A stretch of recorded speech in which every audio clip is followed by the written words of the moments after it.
Assalamualaikum warahmatullahi wabarakatuh. Di sini saya sebagai perwakilan dari kelompok 1 akan sedikit memberikan penjelasan tentang materi kelompok saya yang berjudul Memahami Akidah Islam. Yang pertama yang akan saya bahas adalah pengertian akidah.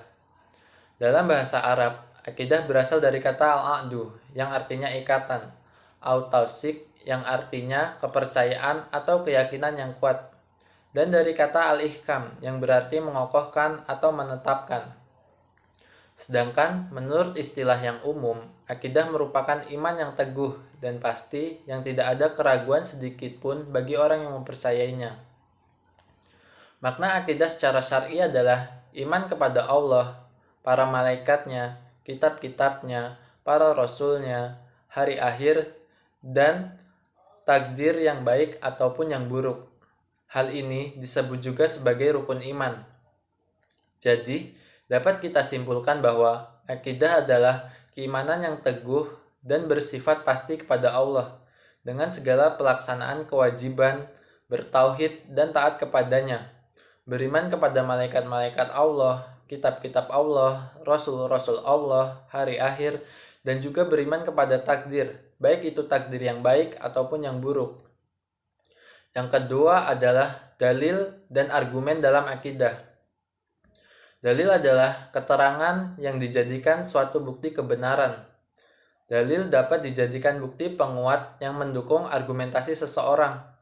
Dalam akidah, dalil dibagi menjadi dua, yaitu dalil akli dan dalil nakli.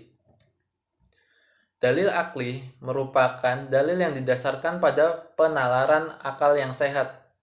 Akal adalah salah satu indera yang diciptakan oleh Allah Subhanahu wa Ta'ala.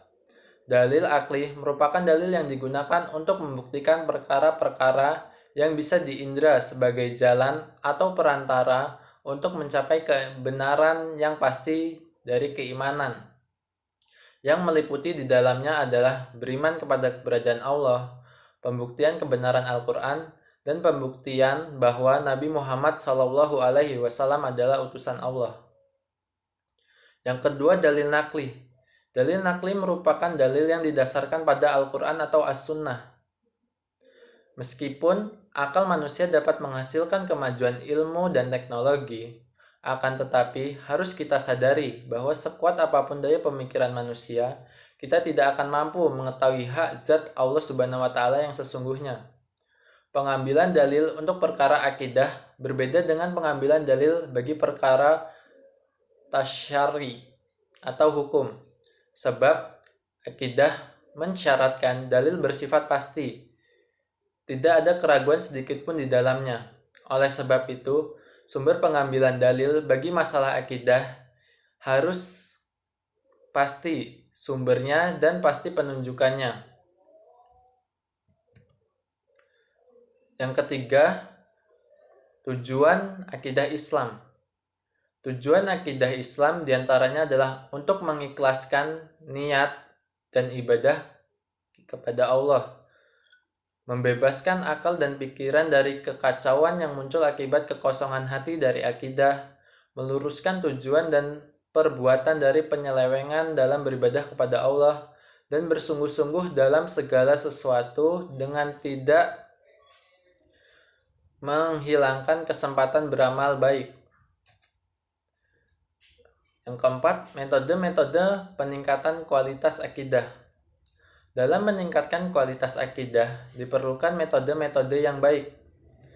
Nah, jadi ada beberapa metode dalam peningkatan kualitas akidah. Yang pertama, meyakini keesaan Allah Subhanahu wa Ta'ala. Yang kedua, meyakini Allah menciptakan segala sesuatu. Yang ketiga, meyakini Allah menghargai dan memuliakan manusia. Yang keempat, meyakini Allah memberi petunjuk segala sesuatu pedoman hidup. Yang kelima, prinsip-prinsip akidah Islam. Ada beberapa prinsip dalam akidah Islam. Yang pertama, berserah diri pada Allah dengan bertauhid. Kedua, taat kepada Allah dengan melakukan ketaatan. Yang ketiga, berlepas diri dari syirik dan pelaku syirik. Nah, jadi mungkin itu saja penjelasan yang dapat saya sampaikan. Apabila ada kesalahan kata atau ucapan, saya mohon maaf. Jangan lupa di like, share, and subscribe ya. Saya akhiri. Wassalamualaikum warahmatullahi wabarakatuh.